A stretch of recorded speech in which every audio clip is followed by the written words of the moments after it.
А по-друге, цей скріншот так само частково про перестрілку без розуміння ініціатора. І ця частина звіту про патруль з ДНРівцями і обстріл укрів завершується словами «От обстрілів ніхто не пострадав». А ти покажи мені саме аналогічні формулювання, як от ЛНР обстріляли українські війська, що визвало ответну реакцію вооружених сил України. Ти ж взагалі нічого не викупаєш за те, як працює ОБСЄ, хоч би не соромився, тому що якщо ти почнеш дійсно звіряти кожен зафіксований факт обстрілу, це буде ще мінус чергова пара штанів. Стреляли обе стороны без прекращений. Не надо пытаться перетянуть одеяло на Украину или ЛДНР. Ага, а можеш ще раз повторити, бо я не почув. Не надо пытаться перетянуть одеяло на Украину. А, ось тепер почув, дякую. Мне нравится, как в представлении Слидана проходят выборы с пистолетом у виска и флагом РФ. Но самое интересное, что он вам не показал и о чем умолчал, а именно то, что особый статус Донецкой и Луганской областей должен был быть закреплен в Конституции. А втім, найцікавіше те, що він вам не показав і про що змовчав. А саме те, що окрім конституційної реформи, там мова йде ще про закон, який ми прийняли, що свідчить про те, що Україна поступово виконувала домовленості на відміну від Росії.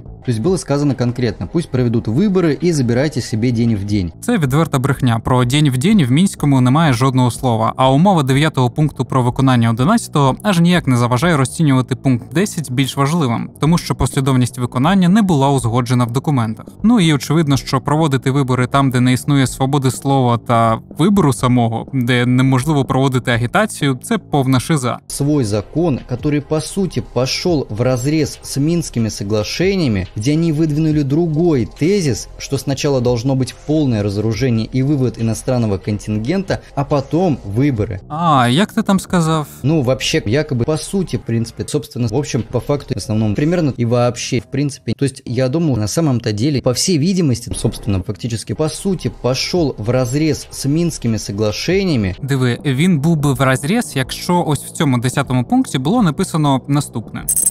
Але це я додав на монтажі, тому доведеться тобі схавати, що і тут по ляшках потекла жижа. І це ще не кінець. Так и нахрена вы тогда подписывали Минские соглашения и согласились с первым форматом, а потом написали закон, который противоречит этому формату? И по этой причине был бадхерт, а не потому что боялись иностранных наблюдателей. А зараз буде твій персональний бадхерт. Я до цього вже втретє давив прикол, типу серйозно відповідаючи на твої вкиди. Але зараз буде лол-кек чебурек. Диви, ти демонстрував Мінськ-2, який підписали у 2015 році. Що зупинило тебе від того, щоб чекнути дату прийнятого закону? Йожик, ну це ж не я тобі в штани насрав, ти сам бачиш. Хоча б я сумніваюся, що він навіть зрозумів, де обісрався, тому б доведеться пояснити. Цей закон було створено на основі перших мінських домовленостей у вересні 2014 року. І якщо ми їх уважно прочитаємо, то тут і згадки немає про конституційну реформу. Це просто російська хотілка, яку протиснули і довелося прийняти. Проте все ж таки не прийняли, тому що Росія і другий Мінськ не захотіла виконувати. Передусім зупиняти вогонь і виводити обриганів. На референдуме в Крыму были иностранные наблюдатели.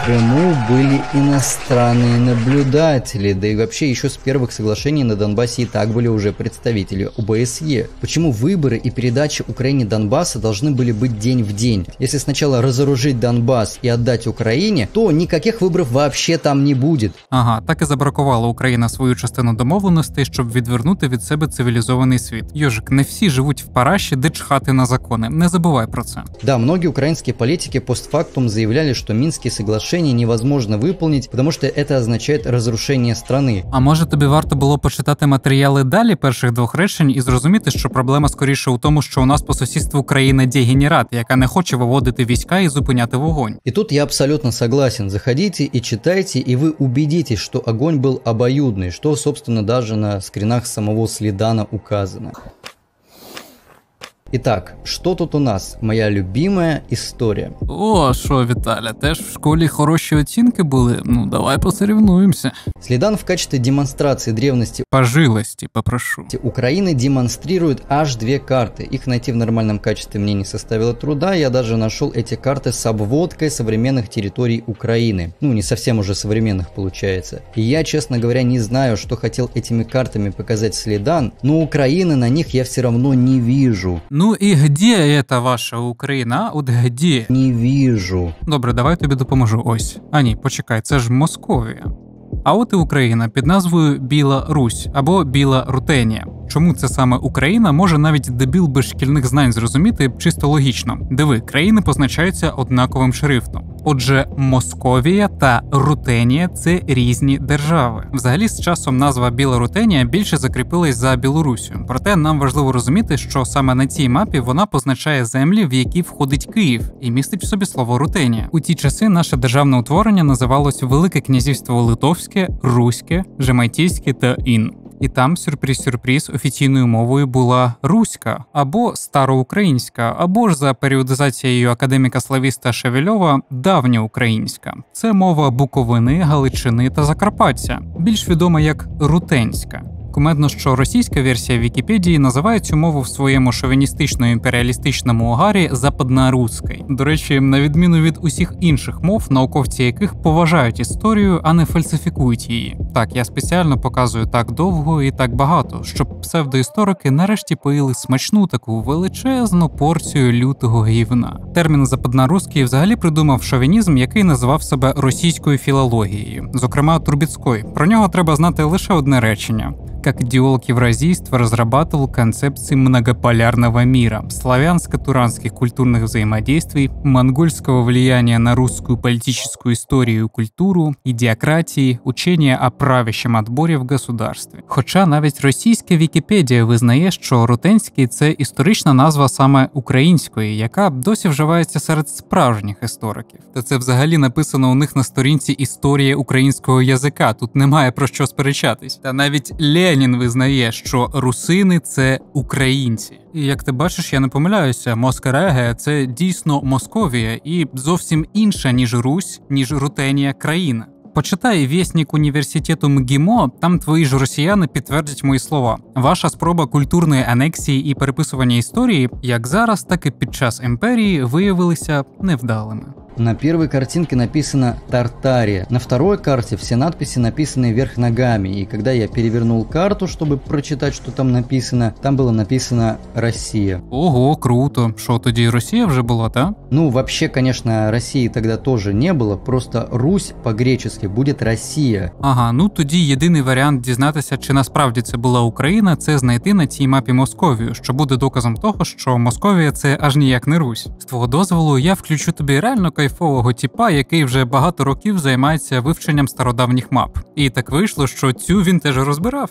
А сейчас давайте мы с вами обратимся непосредственно к карте и опровергнем тезис Януша, где он говорит, что на этой карте обозначена страна Россия в том месте, где в настоящее время находится Российская Федерация. Как вы сами видите, на этой карте написано «Россия» или, в нашем понимании, «Русь». Хитрые переводчики из Забордюрья, переводя текст Иосафата Барбара или Барбаро, переводят все слова, кроме слова «Россия». Слово «Россия» они переводят просто как «Россия». Хотя надо придерживаться всех правил и писать слово «Русь». Так вот, на карте 1375 года, которая сейчас представлена перед вами, слово «Русь» мы наблюдаем с левой от нас стороны Днепра, и это вполне очевидно. То есть, в понимании Авраама Крескиса, в 1375 году существовала Русь, и Русь была только с левой стороны Днепра, что и указано на карте. На этой карте мы видим город Киев, а также мы видим город Львов. Если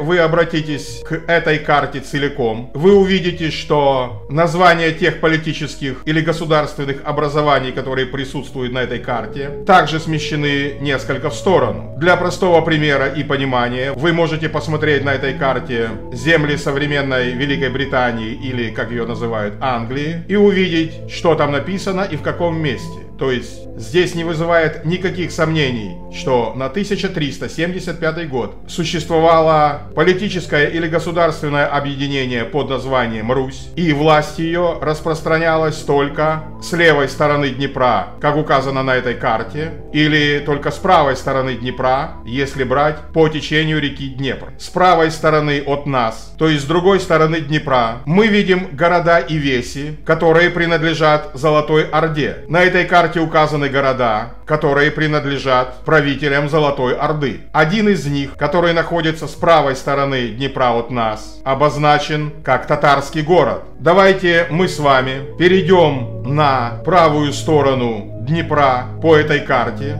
и увидим, что все эти земли принадлежат Золотой Орде на 1375 год. Скорее всего, на этой карте указана столица, которая находится в нижнем течении Волги, как сейчас называют эту реку. На самом деле в те времена эта река называлась Этиль или Эдиль. Здесь перед нами представлен хан Золотой Орды, который и управлял всем этим большим государством. Отсюда мы можем сделать следующий вывод, что как раз те территории, которые сейчас принадлежат Российской Федерации, в 1375 году входили в состав Золотой Орды. На этой карте местность возле реки Дон обозначена как Алания. Но нет никаких сомнений, что эти земли в те времена никогда не назывались Русью. По крайней мере, эта карта говорит именно о таком положении вещей. Кстати говоря, никакой Москвы на этой карте 1375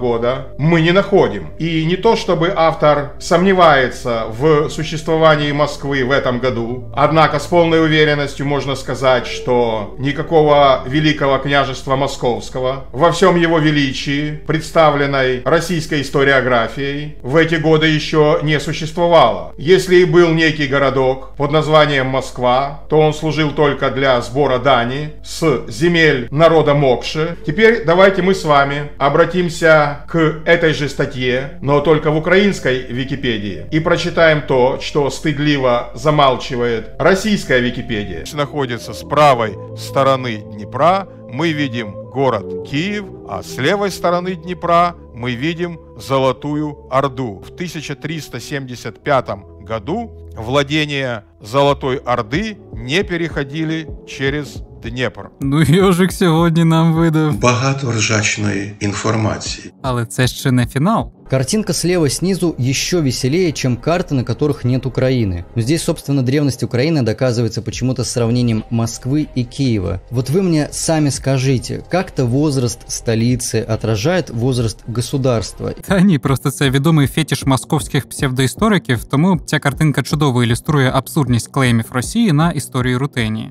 Санкт-Петербургу около 320 лет. Представьте, если бы сейчас Питер был настоящей столицей. И эти гении сравнивали бы Киев с Питером и говорили на основании этого, что России 320 лет. Так прямо зараз твоя країна цим і займається. Вона виправдовує захоплення наших міст і воєнні злочини якоюсь шизою про те, що це типа русські города, тому що вони колись були в імперії і штучно називались Малоросією. И вообще вот эта вся мастурбация на древность истории мне непонятна. Ну слухай, історики систематично додонять пісюн на древність, тому що багато хто сприймає це за доказ того, що ці території належать саме цьому народу. Типу, чим більше колін, тим більше легітимності. Бо народ, який на одному клаптику землі вже 100-500 років, скоріш за все залишиться там і далі.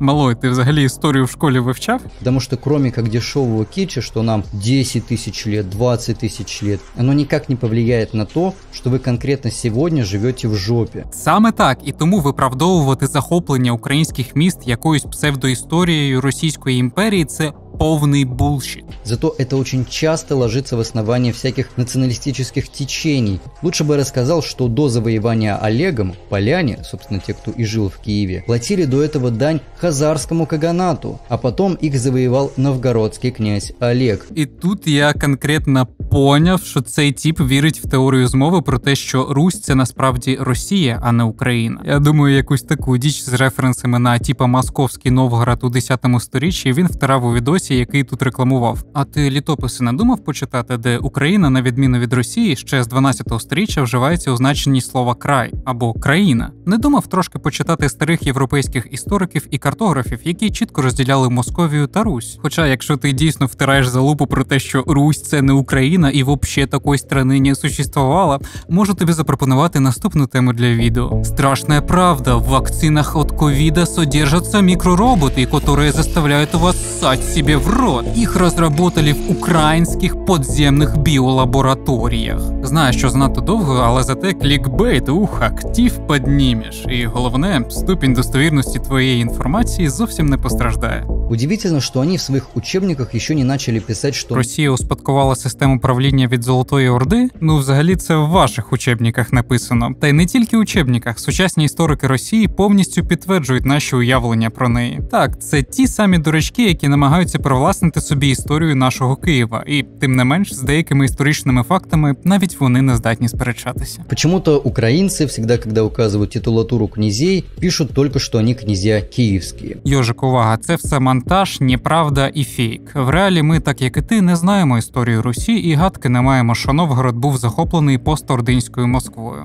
Но даже то, что они киевские, не означает того, что украинские, если что. Користуючись геніальною логікою Йожика, Москву взагалі київський князь заснував, тому попустись житель провінції отсталих сепаратистів. Що ж, ми близимося к завершенню. Но он там размышляет о СВО. Так, все вірно, це вже повне комбо. Йожик називає російсько-українську війну спецоперацією. И вы, может, подумали по ходу этого ролика, что я вот какой-то пропутинист. Ну, хоч ти і подекуди буквально дослівно транслював маячню Путіна, я б скоріше тебе назвав не пропутіністом, а антинауковцем, який втрає в срату конспірологію і вотебаутизм замість предметної аргументації. И поддерживаю нашу повесточку. Совершенно нет. Мне хочется мыслить оптимистически, но, к сожалению, ничего хорошего я во всей этой ситуации не вижу. Но свою вину и негативное влияние как инфлюенсера и конспиролога на ситуацию признавать категорически отказываюсь. У Украины за счет новых призывных кампаний и поддержки других стран будет армия увеличиваться и в какой-то момент станет паритетной нашей. Блин, Ежик, прикинь, сьогодні прокинувся і раптом усвідомив, що настав какой-то момент. Последние 2 недели противник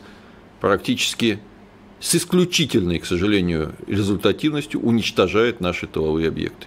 Бьет по аэродромам, в первую очередь по складам боеприпасов, по пунктам управления, по дивизионам ПВО и практически везде достигает успеха. Экономически по России это тоже ударит довольно сильно. Хоть можно бегать, радоваться, как там Европа без газа замерзнет. Радоваться падению доллара, конечно, можно, но вот будь доллар хоть по 50 рублей, на цены внутри нашей страны это уже никак не влияет. Ежик, ти сильно не переживай, якщо що, я знайшов тобі вже нову цільову аудиторію. На волне этой новости записал ролик про крах доллара. Все эксперты мира предрекают, что Америка... Крах доллара, про то, как США будут бороться за нефтедоллары. К осени она потеряет всякий абсолютно, она обезводится. Уже ее доллар никому рухнет.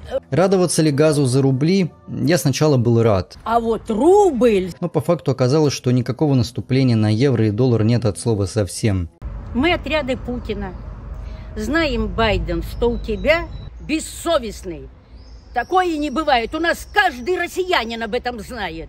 Как вы там ведете себя. Весь мир смотрит для того, что ты падаешь постоянно. То не то говоришь, с кем твоя жена и куда-то что-то. Ты ведь ничего этого не понимаешь, на какие ты выборы лезешь. Потому и вы лезли на Украину, на богатую страну. Бесстыжие мы, отряды Путина, осуждаем это все. С кем мы имеем дело? С такой подлостью. Я тоже тебя осуждаю, Байдена. Байден, ты лузер! Лузер! Лузер! Лузер! Или Следан просто тупой дегенерат. Хуер г***ный. Далі на вас очікує останнє відео цього циклу про персонажа під поганялом «Ватний ліберал». Ловіть тизер. Я учился в американском университете, ну, по сути, на отлично. Но то, что вот этот клоун волосатый, и у меня, извините, 5, сука, лет контента на YouTube, который это доказывает. У меня как бы очень неплохой, я не скажу там идеальный, но очень хороший английский. Я, если секундочку, IELTS сдал на 8. Мне вообще, с точки зрения языка, нет никаких проблем жить в англоязычном мире. Europe, or North America, tag against them all. Охуй... Той, сука! Блядь, поверьте мне. Молодец! В общем, там не было никакого геноцида. Ты, блядь! Маленький пиздюк. Oregon State University. Да, то есть, потому что у меня есть послужной список. У меня годы контента, которые как бы подтверждают мою позицию. Фейк ньюс. Как же хохлиный Джонни Депп, душный человек нетрадиционной ориентации? Да, согласен. Чувак, ты живешь в мире иллюзий. Не он писал текст, а ему кто-то как бы писал, а просто как бы используется платформа с наркоманской внешностью. Пропагандист. Да, я русский патриот. Это самый тупой аргумент в історії человечества, который я слышал. Тож зовсім скоро ми з вами знову побачимось, а поки я піду чавить пасту. Ха-ха-ха-ха!